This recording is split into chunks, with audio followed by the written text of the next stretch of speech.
Assalamualaikum warahmatullahi wabarakatuh. Perkenalkan, saya Rafika dari 12 Kimia Industri 2, asal sekolah SMKN 2 Bangkalan. Nah, dalam video ini saya akan membahas materi tentang perlindungan dan penegakan hukum di Indonesia. Sebelum ke pembahasan materi selanjutnya, jangan lupa klik tombol like and subscribe. Nah, ini merupakan materi pembahasan yang akan kita bahas sekarang. Perlindungan dan penegakan hukum di Indonesia. Perlindungan dan penegakan hukum merupakan faktor utama untuk mewujudkan keadilan dan perdamaian. Sebab pertama yang akan kita bahas ini adalah tentang hakikat perlindungan dan penegakan hukum. Konsep perlindungan dan penegakan hukum. Apa sih perlindungan hukum itu? Menurut Andi Hamzah, perlindungan hukum dimaknai sebagai daya upaya yang dilakukan secara sadar oleh setiap orang maupun lembaga pemerintah dan swasta yang bertujuan mengusahakan pengamanan, penguasaan, dan pemenuhan kesejahteraan hidup sesuai dengan hak-hak asasi yang ada. Nah, seperti gambar yang kalian lihat ini merupakan contoh tindakan terhadap pelaku pelanggaran aturan. Ini merupakan dampak dari tidak dipatuhinya hukum. Apa sih yang akan terjadi jika setiap pelanggaran dibiarkan begitu saja? Pelakunya tidak diberikan teguran atau sanksi. Tentu yang akan terjadi adalah kekacauan di semua bidang kehidupan. Nah, supaya hal-hal yang dikemukakan tadi tidak terjadi, harus diupayakan dilakukannya proses perlindungan dan penegakan hukum. Di sini perlindungan hukum memiliki unsur-unsur. Nah, unsur-unsurnya apa saja? Yang pertama, adanya perlindungan dari pemerintah kepada warganya. Yang kedua, jaminan kepastian hukum. Yang ketiga, berkaitan dengan hak-hak warga negara. Dan yang keempat, adanya sanksi hukuman bagi pihak yang melanggarnya. Nah, suatu perlindungan ini dapat dikatakan sebagai perlindungan hukum apabila mengandung keempat unsur tadi. Nah, yang kedua adalah pentingnya perlindungan dan penegakan hukum. Karena Indonesia sebagai negara hukum, Indonesia wajib melaksanakan proses perlindungan dan penegakan hukum. Negara wajib melindungi warga negaranya dari berbagai macam ketidakadilan, ketidaknyamanan, dan penyimpangan. Selain itu, negara mempunyai kekuasaan untuk memaksakan warga negaranya untuk melaksanakan semua ketentuan-ketentuan yang berlaku. Di sini hal-hal yang mewujudkan perlindungan dan penegakan hukum, yaitu 1. Tegaknya supremasi hukum.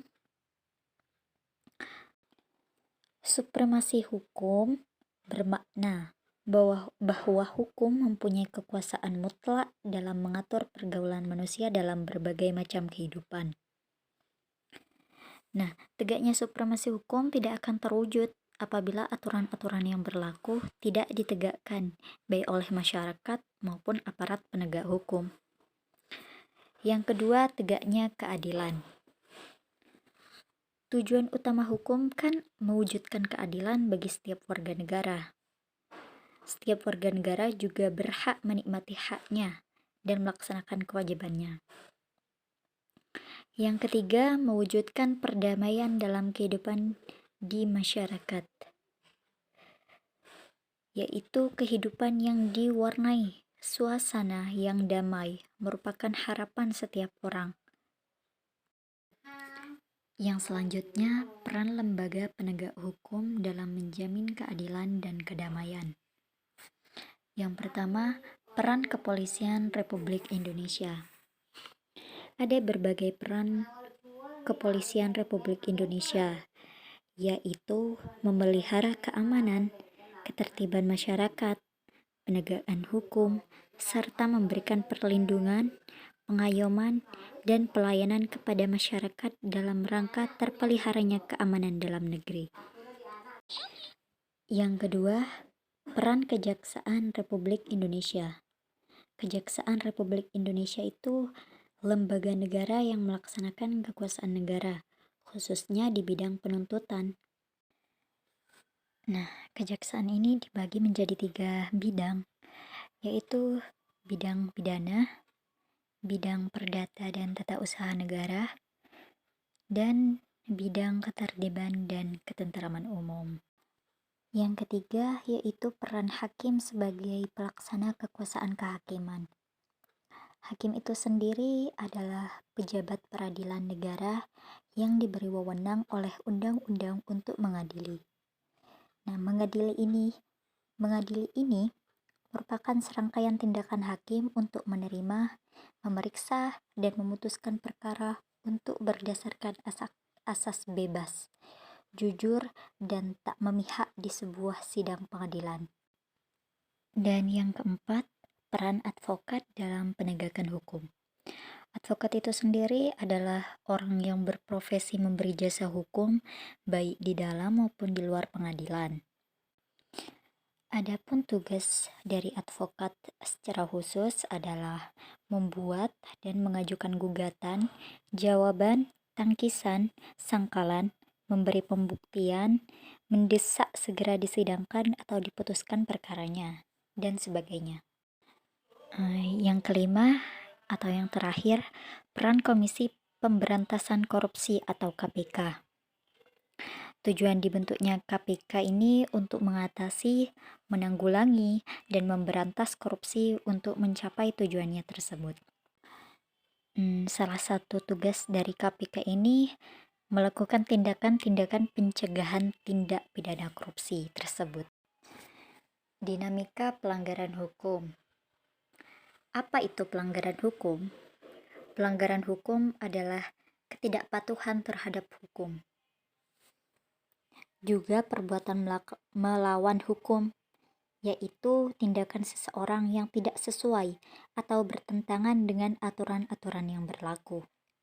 Dengan kata lain, pelanggaran hukum itu pengingkaran terhadap kewajiban-kewajiban yang telah ditetapkan oleh peraturan atau hukum.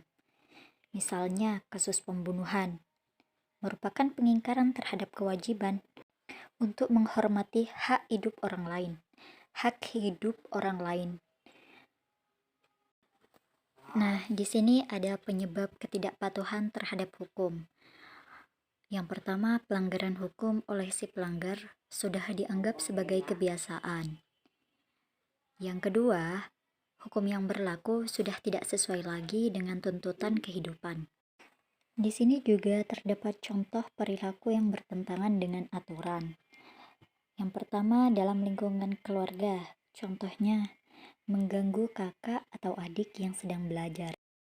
Walaupun di dalam lingkungan keluarga, tetapi bertentangan dengan aturan, itu juga mendapatkan sanksi. Apa sanksinya? Yaitu mendapat teguran dari ayah atau ibu. Yang kedua, dalam lingkungan sekolah, terlambat datang ke sekolah. Nah, ini juga melanggar aturan ya. Juga mendapatkan sanksi, yaitu berupa hukuman. Yang ketiga, dalam lingkungan masyarakat, contohnya melakukan perjudian. Ini sangat melanggar aturan. Dan yang terakhir, dalam lingkungan bangsa dan negara, yaitu tidak mematuhi rambu-rambu lalu lintas, menerobos jalan, tidak memakai helm, tidak memiliki KTP setelah berumur 17 ke atas, dan yang lainnya. Terima kasih. Dan cukup sekian yang dapat saya sampaikan dalam pembahasan materi kali ini. Apabila terdapat kesalahan, saya mohon maaf sebesar-besarnya. Assalamualaikum warahmatullahi wabarakatuh.